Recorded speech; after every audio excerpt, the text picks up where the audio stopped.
ਸਤਿ ਸ਼੍ਰੀ ਅਕਾਲ। ਤੁਸੀਂ ਵੇਖ ਰਹੇ ਹੋ ਪੰਜਾਬ ਮੇਲ USA TV। ਮੈਂ ਹਾਂ ਵੰਦਨਾ ਖੰਨਾ ਤੇ ਹੁਣ ਪੇਸ਼ ਨੇ ਦੁਨੀਆ ਭਰ ਦੀਆਂ ਚੋਣਵੀਆਂ ਖਬਰਾਂ। ਨਵੰਬਰ 'ਚ ਹੋਣ ਜਾ ਰਹੇ ਅਮਰੀਕੀ ਰਾਸ਼ਟਰਪਤੀ ਇਲੈਕਸ਼ਨ ਲਈ $100 ਮਿਲੀਅਨ ਦੀ ਮਦਦ ਦੇਣਗੇ ਫੇਸਬੁੱਕ ਦੇ ਸੰਸਥਾਪਕ ਮਾਰਕ ਜ਼ਕਰਬਰਗ। ਅਮਰੀਕੀ ਰਾਸ਼ਟਰਪਤੀ ਡੋਨਾਲਡ ਟਰੰਪ ਕਰੋਨਾ ਨੂੰ ਹਰਾ ਕੇ ਚੋਣ ਪ੍ਰਚਾਰ ਪ੍ਰੋਗਰਾਮਾਂ 'ਚ ਹੋਏ ਐਕਟਿਵ, ਪਰ ਫਸਟ ਲੇਡੀ ਮੇਲਾਨੀਆ ਟਰੰਪ ਦੀ ਗੈਰ ਹਾਜ਼ਰੀ ਤੇ ਉੱਠ ਰਹੇ ਨੇ ਸਵਾਲ।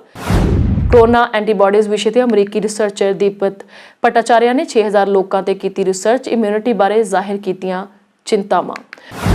ਅਮਰੀਕਾ 'ਚ ਬੱਚਿਆਂ 'ਚ ਕੋਰੋਨਾ ਵਾਇਰਸ ਦੇ ਮਾਮਲੇ ਵਿਅਸਕਾਂ ਦੇ ਮੁਕਾਬਲੇ 10.7% ਜ਼ਿਆਦਾ। ਨਿਊਯਾਰਕ 'ਚ ਨਵਜਨਮੇ ਬੱਚੇ ਨੂੰ ਗੁਸਲਖਾਨੇ ਦੀ ਤਾਕੀ ਵਿੱਚੋਂ ਬਾਹਰ ਸੁੱਟਣ ਤੇ ਭਾਰਤੀ ਮੂਲ ਦੀ 23 ਸਾਲਾ ਔਰਤ ਤੇ ਹੱਤਿਆ ਦੀ ਕੋਸ਼ਿਸ਼ ਦਾ ਮਾਮਲਾ ਦਰਜ। ਕੈਨੇਡਾ ਰੈਜ਼ੀਡੈਂਟਸ ਤੇ ਸਿਟੀਜ਼ਨਸ ਲਈ ਨੇੜਲੇ ਰਿਸ਼ਤੇਦਾਰਾਂ ਨੂੰ ਵਿਜ਼ਟਰ ਵੀਜ਼ਾ ਤੇ ਬੁਲਾਉਣ ਦਾ ਰਾਹ ਖੁੱਲ੍ਹਾ, ਪਰ ਵੀਜ਼ਾ ਅਪਲਾਈ ਕਰਨ ਲਈ ਕਾਰਨ ਹੋਣੇ ਚਾਹੀਦੇ ਨੇ ਠੋਸ ਤੇ ਸਪਸ਼ਟ। ਰੂਸ ਨੇ anti corona vaccine Sputnik V ਤੋਂ ਬਾਅਦ ਬਣਾਇਆ ਦੂਜਾ ਟੀਕਾ। ਐਪੀਵੈਕ ਕਰੋਨਾ ਨਾਂ ਦਾ ਨਵਾਂ ਟੀਕਾ ਨਵੰਬਰ 'ਚ ਹੋ ਸਕਦਾ ਹੈ ਲਾਂਚ। ਤੇ ਹੁਣ ਖਬਰਾਂ ਵਿਸਤਾਰ ਦੇ ਨਾਲ।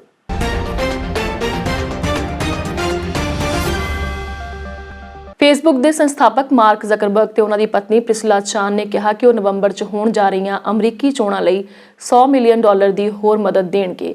ਇਹ ਆਰਥਿਕ ਮਦਦ ਚੋਣ ਅਧਿਕਾਰੀਆਂ ਨੂੰ ਸਮਰਥਨ ਦੇਣ ਤੇ ਚੋਣਾਂ ਸੰਬੰਧੀ ਹੋਰ ਖਰਚਿਆਂ ਲਈ ਦਿੱਤੀ ਜਾਏਗੀ। ਮਾਰਕ ਜ਼ਕਰਬਰਗ ਤੇ ਉਹਨਾਂ ਦੀ ਪਤਨੀ ਪ੍ਰਿਸਿਲਾ ਨੇ ਪਹਿਲਾਂ ਵੀ COVID-19 ਦੇ ਕਾਰਨ ਅਮਰੀਕੀ ਚੋਣਾਂ ਕਰਵਾਉਣ 'ਚ ਪੇਸ਼ ਆ ਰਹੀਆਂ ਚੁਣੌਤੀਆਂ ਨਾਲ ਲੜਨ ਲਈ ਮਦਦ ਕੀਤੀ ਸੀ। ਜ਼ਕਰਬਰਗ ਨੇ ਆਪਣੀ ਫੇਸਬੁੱਕ ਪੋਸਟ 'ਚ ਲਿਖਿਆ ਹੈ ਕਿ ਅਸੀਂ ਮਹਿਸੂਸ ਕੀਤਾ ਹੈ ਕਿ ਚੋਣਾਂ ਕਰਾਉਣ ਵਿੱਚ ਜੁਟੇ ਅਧਿਕਾਰੀਆਂ ਵੱਲੋਂ ਵੋਟਿੰਗ ਸੰਬੰਧੀ ਜਿਸ ਤਰ੍ਹਾਂ ਦਾ ਬੁਨਿਆਦੀ ਢਾਂਚਾ ਤਿਆਰ ਕਰਨ ਦੀ ਆਸ ਅਸੀਂ ਲੈ ਕੇ ਬੈਠੇ ਹਾਂ, ਉਸ ਲਈ ਹੋਰ ਮਦਦ ਦੀ ਜ਼ਰੂਰਤ ਹੈ। ਇਹੀ ਕਾਰਨ ਹੈ ਕਿ ਅਸੀਂ ਅੱਜ $100 ਮਿਲੀਅਨ ਦੀ ਆਰਥਿਕ ਮਦਦ ਦੀ ਪੇਸ਼ਕਸ਼ ਕੀਤੀ ਹੈ। ਇਹ ਮਦਦ center for tech and civic life ਨੂੰ ਲੋਕਾਂ ਨੂੰ ਸੁਰੱਖਿਅਤ ਰੱਖ ਕੇ ਵੋਟਿੰਗ ਕਰਾਉਣ ਦੇ ਲਈ ਦਿੱਤੀ ਜਾ ਰਹੀ ਹੈ। ਅਮਰੀਕੀ ਰਾਸ਼ਟਰਪਤੀ ਡੋਨਾਲਡ ਟਰੰਪ ਕਰੋਨਾ ਨੂੰ ਹਰਾ ਕੇ ਚੋਣ ਪ੍ਰਚਾਰ ਪ੍ਰੋਗਰਾਮਾਂ 'ਚ ਐਕਟਿਵ ਹੋ ਗਏ ਨੇ, ਪਰ ਫਸਟ ਲੇਡੀ ਮੇਲਾਨੀਆ ਟਰੰਪ ਦੀ ਗੈਰ ਹਾਜ਼ਰੀ ਨੂੰ ਲੈ ਕੇ ਸਵਾਲ ਉੱਠਣੇ ਸ਼ੁਰੂ ਹੋ ਗਏ ਨੇ। ਪਿਛਲੇ ਦਿਨੀ ਟਰੰਪ ਤੇ ਮੇਲਾਨੀਆ ਟਰੰਪ ਕਰੋਨਾ ਦੀ ਲਪੇਟ ਵਿੱਚ ਆ ਗਏ ਸੀ, ਜਿਸ ਤੋਂ ਬਾਅਦ ਫਸਟ ਲੇਡੀ ਵਾਈਟ ਹਾਊਸ ਵਿੱਚ ਕੁਆਰੰਟੀਨ ਹੋ ਗਏ ਸਨ, ਜਦਕਿ ਟਰੰਪ ਹਸਪਤਾਲ ਵਿੱਚ ਭਰਤੀ ਕੀਤੇ ਗਏ ਸੀ।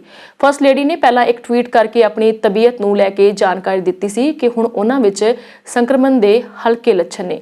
ਦੂਜੇ ਪਾਸੇ ਵਾਈਟ ਹਾਊਸ ਵੱਲੋਂ ਵੀ ਇਸ ਬਾਰੇ ਵਿੱਚ ਕੋਈ ਜਾਣਕਾਰੀ ਫਿਲਹਾਲ ਨਹੀਂ ਦਿੱਤੀ ਗਈ ਕਿ ਉਹ ਕਦੋਂ ਤੇ ਕਿਸ ਜਨਤਕ ਪ੍ਰੋਗਰਾਮ ਵਿੱਚ ਨਜ਼ਰ ਆਉਣਗੇ। ਟਰੰਪ ਆਗਾਮੀ ਰਾਸ਼ਟਰਪਤੀ ਚੋਣਾਂ ਨੂੰ ਲੈ ਕੇ ਲਗਾਤਾਰ ਰੈਲੀਆਂ ਕਰ ਰਹੇ ਨੇ, ਜਦਕਿ ਫਸਟ ਲੇਡੀ ਵੱਲੋਂ ਚੋਣ ਪ੍ਰਚਾਰ ਦੇ ਆਖਰੀ ਹਫ਼ਤੇ ਵਿੱਚ ਉਹਨਾਂ ਦੀ ਭੂਮਿਕਾ ਨੂੰ ਲੈ ਕੇ ਸਾਰਿਆਂ ਦੇ ਦਿਮਾਗ ਵਿੱਚ ਸਵਾਲ ਨੇ। ਮੇਲਾਨੀਆ ਟਰੰਪ ਨੇ 5 ਅਕਤੂਬਰ ਨੂੰ ਇੱਕ ਟਵੀਟ ਕਰਕੇ ਕਿਹਾ ਸੀ ਕਿ ਮੇਰਾ ਪਰਿਵਾਰ ਸਾਰੀ ਪ੍ਰਾਰਥਨਾਵਾਂ ਅਤੇ ਸਮਰਥਨ ਦੇ ਲਈ ਧੰਨਵਾਦੀ ਹੈ। ਮੈਂ ਚੰਗਾ ਮਹਿਸੂਸ ਕਰ ਰਹੀ ਹਾਂ ਤੇ ਘਰ ਤੇ ਆਰਾਮ ਕਰਨਾ ਜਾਰੀ ਰੱਖਾਂਗੀ।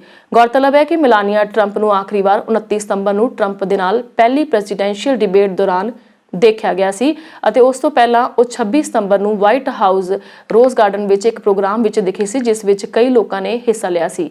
ਇਹ ਉਹੀ ਪ੍ਰੋਗਰਾਮ ਹੈ ਜਿਸ ਨੂੰ ਵਾਈਟ ਹਾਊਸ 'ਚ ਸੰਕਰਮਣ ਫੈਲਣ ਦਾ ਕਾਰਨ ਮੰਨਿਆ ਜਾਂਦਾ ਹੈ। ਕੋਰੋਨਾ ਸੰਬੰਧੀ ਸੀਰੋ ਸਰਵੇ ਤੇ ਦੂਜੇ ਅਧਿਐਨਾਂ ਮੁਤਾਬਕ ਬਹੁਤ ਸਾਰੇ ਲੋਕਾਂ ਦੇ ਸਰੀਰ ਵਿੱਚ ਕੋਰੋਨਾ ਵਾਇਰਸ ਦੀ ਐਂਟੀਬਾਡੀਜ਼ ਬਣਨੀਆਂ ਸ਼ੁਰੂ ਹੋ ਗਈਆਂ ਨੇ। ਰਿਸਰਚਰਾਂ ਦਾ ਕਹਿਣਾ ਹੈ ਕਿ ਐਂਟੀਬਾਡੀਜ਼ ਬਣਨ ਦਾ ਮਤਲਬ ਹੁੰਦਾ ਹੈ ਵਾਇਰਸ ਦੇ ਨਾਲ ਲੜਨ ਦੀ ਸਮਰੱਥਾ ਪੈਦਾ ਹੋ ਜਾਣਾ। ਪਰ ਐਂਟੀਬਾਡੀਜ਼ ਬਣਨ ਤੋਂ ਬਾਅਦ ਕੀ? ਇਸ ਬਾਬਤ ਭਾਰਤੀ ਮੂਲ ਦੇ ਅਮਰੀਕੀ ਦੀਪਕ ਭੱਟਾਚਾਰਿਆ ਨੇ ਰਿਸਰਚ ਕੀਤੀ ਹੈ। ਰਿਸਰਚ ਦੇ ਲਈ ਕੋਰੋਨਾ ਨਾਲ ਪੀੜਿਤ 6000 ਲੋਕਾਂ ਦੇ ਐਂਟੀਬਾਡੀ ਸੈਂਪਲ ਲਏ ਗਏ ਨੇ। ਪ੍ਰੋਫੈਸਰ ਭੱਟਾਚਾਰਿਆ ਨੇ ਕਿਹਾ, COVID-19 ਦੇ ਖਿਲਾਫ ਇਮਿਊਨਿਟੀ ਦੇ ਬਾਰੇ 'ਚ ਲਗਾਤਾਰ ਕਈ ਚਿੰਤਾਵਾਂ ਨੇ। ਅਧਿਐਨ ਮੁਤਾਬਕ ਇਮਿਊਨਿਟੀ ਘੱਟੋ-ਘੱਟ 5 ਮਹੀਨੇ ਲਈ ਸਥਿਰ ਰਹੇਗੀ, ਜਦਕਿ ਉੱਚ ਗੁਣਵੱਤਾ ਵਾਲੇ ਐਂਟੀਬਾਡੀਜ਼ SARS-CoV-2 ਇਨਫੈਕਸ਼ਨ ਦੇ 5 ਤੋਂ 7 ਮਹੀਨੇ ਬਾਅਦ ਖਤਮ ਹੋ ਰਹੇ ਨੇ। ਅਮਰੀਕਨ ਅਕੈਡਮੀ ਆਫ ਪੀਡੀਆਟ੍ਰਿਕਸ ਤੇ ਚਿਲਡਰਨ ਹਸਪਤਾਲ ਐਸੋਸੀਏਸ਼ਨ ਦੁਆਰਾ ਬੁੱਧਵਾਰ ਨੂੰ ਜਾਰੀ ਕੀਤੀ ਗਈ ਰਿਪੋਰਟ ਵਿੱਚ ਕਿਹਾ ਗਿਆ ਕਿ 24 ਸਤੰਬਰ ਤੋਂ 8 ਅਕਤੂਬਰ ਤੱਕ ਬੱਚਿਆਂ 'ਚ ਕੋਰੋਨਾ ਦੇ ਕੁੱਲ 70,073 ਨਵੇਂ ਮਾਮਲੇ ਸਾਹਮਣੇ ਆਏ, ਜੋ 2 ਹਫ਼ਤਿਆਂ 'ਚ 13% ਦੀ ਰਫ਼ਤਾਰ ਨਾਲ ਵਧੇ ਨੇ। ਰਿਪੋਰਟ ਵਿੱਚ ਕਿਹਾ ਗਿਆ ਕਿ ਹੁਣ ਤੱਕ COVID-19 ਨਾਲ ਸੰਬੰਧਿਤ ਕੁੱਲ 6,97,633 ਬੱਚਿਆਂ ਦੇ ਮਾਮਲੇ ਸਾਹਮਣੇ ਆਏ ਨੇ ਤੇ ਬੱਚਿਆਂ ਦੇ ਮਾਮਲੇ ਸੰਕਰਮਿਤ ਵਿਅਸਕਾਂ ਦੇ ਮਾਮਲਿਆਂ ਨਾਲੋਂ 10.7% ਤੋਂ ਵੱਧ ਨੇ। ਰਿਪੋਰਟ ਵਿੱਚ ਕਿਹਾ ਗਿਆ ਕਿ ਕੁੱਲ ਰਿਪੋਰਟ ਕੀਤੇ ਗਏ ਹਸਪਤਾਲਾਂ ਵਿੱਚ ਬੱਚਿਆਂ ਦੀ ਗਿਣਤੀ 0.9 ਤੋਂ ਲੈ ਕੇ 3.6% ਹੈ। ਨਿਊਯਾਰਕ 'ਚ ਨਵਜਨਮੇ ਬੱਚੇ ਨੂੰ ਗੁਸਲਖਾਨੇ ਦੀ ਤਾਕੀ ਤੋਂ ਬਾਹਰ ਸੁੱਟਣ ਤੇ ਅਮਰੀਕਾ 'ਚ ਭਾਰਤੀ ਮੂਲ ਦੀ 23 ਸਾਲਾ ਔਰਤ ਤੇ ਹੱਤਿਆ ਦੀ ਕੋਸ਼ਿਸ਼ ਦਾ ਕੇਸ ਦਰਜ ਕੀਤਾ ਗਿਆ। ਸਬਿਤਾ ਡੁਕਰਾਮ ਨਿਊਯਾਰਕ ਦੇ ਕੁਈਨਜ਼ ਵਿੱਚ ਰਹਿੰਦੀ ਹੈ। ਸ਼ਨੀਚਰਵਾਰ ਨੂੰ ਨਹਾਉਂਦੇ ਹੋਏ ਉਹਨੇ ਇੱਕ ਲੜਕੇ ਨੂੰ ਜਨਮ ਦਿੱਤਾ। ਇਸ ਤੋਂ ਬਾਅਦ ਉਹ ਸਹਿਮ ਗਈ ਤੇ ਬੱਚੇ ਨੂੰ ਤਾਕੀ ਵਿੱਚੋਂ ਬਾਹਰ ਗਲੀ 'ਚ ਸੁੱਟ ਦਿੱਤਾ। ਨਿਊਯਾਰਕ ਪੋਸਟ ਦੀ ਰਿਪੋਰਟ ਮੁਤਾਬਕ ਇਸ ਤੋਂ ਬਾਅਦ ਉਹ ਕਿਸੇ ਨੂੰ ਦੱਸਣ ਦੀ ਬਜਾਏ ਨਹਾ ਕੇ ਸੌਂ ਗਈ। ਜਾਂਚਕਰਤਾਵਾਂ ਨੂੰ ਉਸਨੇ ਦੱਸਿਆ, ਬੱਚਾ ਪਤਾ ਨਹੀਂ ਕਿੱਥੋਂ ਆ ਗਿਆ ਸੀ, ਮੈਨੂੰ ਪਤਾ ਨਹੀਂ ਲੱਗਾ ਕਿ ਕੀ ਕਰਾਂ। ਮੈਨੂੰ ਮਾਫ ਕਰ ਦਿਓ, ਮੈਂ ਡਰ ਗਈ ਸੀ ਤੇ ਬੱਚੇ ਨੂੰ ਬਾਹਰ ਸੁੱਟ ਦਿੱਤਾ। ਇਸ ਤੋਂ ਬਾਅਦ ਮੈਂ ਬੱਚੇ ਵੱਲ ਧਿਆਨ ਨਹੀਂ ਦਿੱਤਾ ਤੇ ਲਾਂਡਰੀ ਵਿੱਚ ਕੱਪੜੇ ਪਾ ਕੇ ਨਹਾ ਕੇ ਸੌਂ ਗਈ। ਜਾਣਕਾਰੀ ਮੁਤਾਬਕ ਬੱਚਾ ਡਿੱਗ ਕੇ ਤਾਂ ਬਚ ਗਿਆ, ਪਰ ਉਸਦੇ ਗੰਭੀਰ ਸੱਟਾਂ ਲੱਗੀਆਂ ਨੇ। ਗੁਆਂਢੀਆਂ ਨੇ ਰੋਣਾ ਸੁਣ ਕੇ ਉਸ ਨੂੰ ਹਸਪਤਾਲ ਪਹੁੰਚਾਇਆ ਤੇ ਪੁਲਿਸ ਨੂੰ ਸੂਚਿਤ ਕੀਤਾ। ਬੱਚਾ ਹੁਣ ਵੈਂਟੀਲੇਟਰ ਉੱਤੇ ਹੈ। ਜਾਂਚਕਰਤਾਵਾਂ ਨੇ ਕਿਹਾ ਕਿ ਸਬਿਤਾ ਆਪਣੇ ਘਿਨੌਣੇ ਅਪਰਾਧ ਨੂੰ ਲੁਕਾਉਣ ਲਈ ਕਈ ਝੂਠੇ ਬਿਆਨ ਦੇ ਰਹੀ ਹੈ। ਪੰਜਾਬ ਮੇਲ USA TV ਤੇ ਤੁਸੀਂ ਵੇਖ ਰਹੇ ਹੋ ਵਰਲਡ ਨਿਊਜ਼ ਤੇ ਮਿਲਦੇ ਹਾਂ ਇੱਕ ਛੋਟੇ ਜਿਹੇ ਬ੍ਰੇਕ ਤੋਂ ਬਾਅਦ।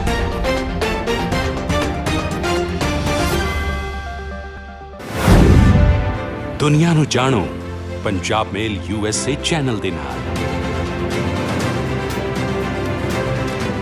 ਸੰਸਾਰ ਭਰ ਦੀਆਂ ਖਬਰਾਂ ਜਾਣਨ ਲਈ, ਖਬਰਾਂ ਦੀ ਡੂੰਘਾਈ ਤੱਕ ਪਹੁੰਚਣ ਲਈ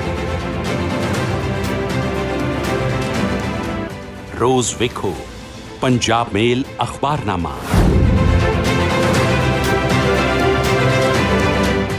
ਸਿਰਫ ਪੰਜਾਬ ਮੇਲ USA ਚੈਨਲ ਤੇ।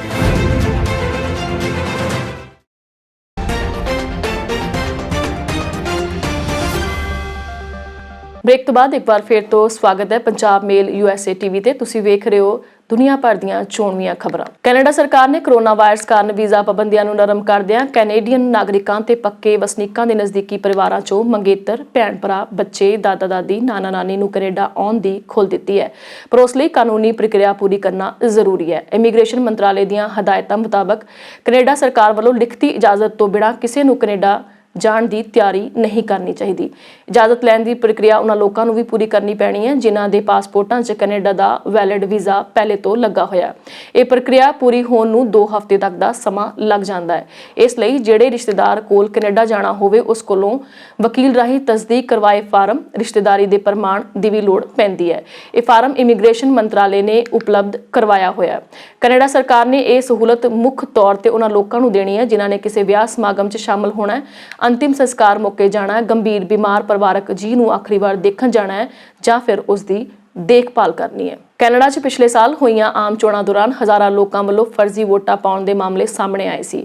ਕੈਨੇਡਾ ਪ੍ਰਸ਼ਾਸਨ ਮੁਤਾਬਕ 3,500 ਮਾਮਲਿਆਂ ਦੀ ਹੁਣ ਤੱਕ ਪਛਾਣ ਹੋ ਚੁੱਕੀ ਹੈ। ਚੋਣ ਨਤੀਜਿਆਂ ਤੋਂ 1 ਸਾਲ ਬਾਅਦ ਵੀ ਇਲੈਕਸ਼ਨਜ਼ ਕੈਨੇਡਾ ਕਮੇਟੀ ਇਹ ਜਾਣਕਾਰੀ ਇਕੱਤਰ ਕਰਨ ਵਿੱਚ ਜੁਟੀ ਹੋਈ ਹੈ ਕਿ ਆਖਰਕਾਰ ਕਿੰਨੇ ਲੋਕਾਂ ਨੇ ਕੈਨੇਡੀਅਨ ਸਿਟੀਜ਼ਨ ਨਾ ਹੁੰਦੇ ਹੋਏ ਵੀ ਵੋਟ ਪਾਏ ਸੀ। ਰੂਸ ਸਪੁਤਨਿਕ V ਤੋਂ ਬਾਅਦ ਹੁਣ ਦੂਜਾ anti corona vaccine EpiVac corona launch ਕਰਨ ਦੀ ਤਿਆਰੀ 'ਚ ਹੈ। ਰੂਸ ਨੇ ਸਾਈਬੇਰੀਆ ਦੇ world class virology institute vector state research centre of virology and biotechnology ਵਿੱਚ ਟੀਕੇ ਦਾ ਨਿਰਮਾਣ ਕੀਤਾ ਹੈ। ਇੱਥੇ ਕਰੋਨਾ ਵਾਇਰਸ ਦੇ 13 ਸੰਭਾਵੀ ਟੀਕਿਆਂ ਤੇ ਕੰਮ ਹੋਇਆ ਹੈ। ਇਹਨਾਂ ਟੀਕਿਆਂ ਦਾ ਲੈਬ ਵਿੱਚ ਜਾਨਵਰਾਂ ਤੇ ਟੈਸਟ ਕੀਤਾ ਗਿਆ ਸੀ। ਰੂਸ ਨੇ ਦਾਅਵਾ ਕੀਤਾ ਹੈ ਕਿ ਉਸ ਦੇ ਪਹਿਲੇ ਟੀਕੇ ਵਿੱਚ ਜੋ ਮਾੜੇ ਪ੍ਰਭਾਵ ਸਨ ਉਹ ਦੂਜੇ ਟੀਕੇ ਵਿੱਚ ਹੁਣ ਨਹੀਂ ਹਨ।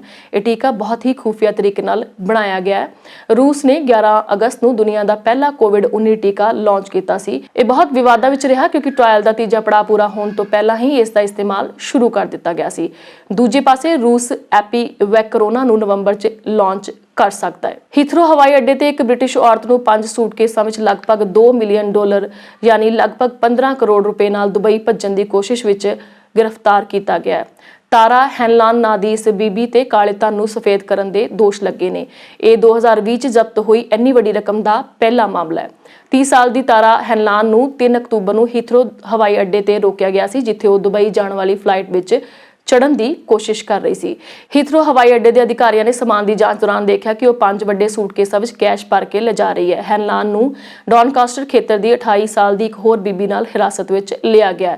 ਇਸ ਮਾਮਲੇ ਦੀ ਜਾਂਚ ਨੂੰ ਰਾਸ਼ਟਰੀ ਅਪਰਾਧ ਏਜੰਸੀ ਵਿੱਚ ਭੇਜ ਦਿੱਤਾ ਗਿਆ। ਵਕੀਲਾਂ ਦਾ ਕਹਿਣਾ ਹੈ ਕਿ ਉਸ ਨੂੰ 5 ਨਵੰਬਰ ਤੱਕ ਹਿਰਾਸਤ ਵਿੱਚ ਰੱਖਿਆ ਜਾਏਗਾ ਤੇ ਫਿਰ ਅਦਾਲਤ ਵਿੱਚ ਪੇਸ਼ ਕੀਤਾ ਜਾਏਗਾ। ਜੇਕਰ ਉਸ ਤੇ ਦੋਸ਼ ਸਿੱਧ ਹੁੰਦਾ ਹੈ ਤਾਂ ਉਸ ਨੂੰ 14 ਸਾਲ ਤੱਕ ਦੀ ਸਜ਼ਾ ਹੋ ਸਕਦੀ ਹੈ। ਇਹ ਸੀ ਦੁਨੀਆ ਭਰ ਦੀਆਂ ਖਾਸ ਖਬਰਾਂ। ਹੋਰ ਖਬਰਾਂ ਲਈ ਵੇਖਦੇ ਰਹੋ ਪੰਜਾਬ ਮੇਲ USA TV। ਧੰਨਵਾਦ।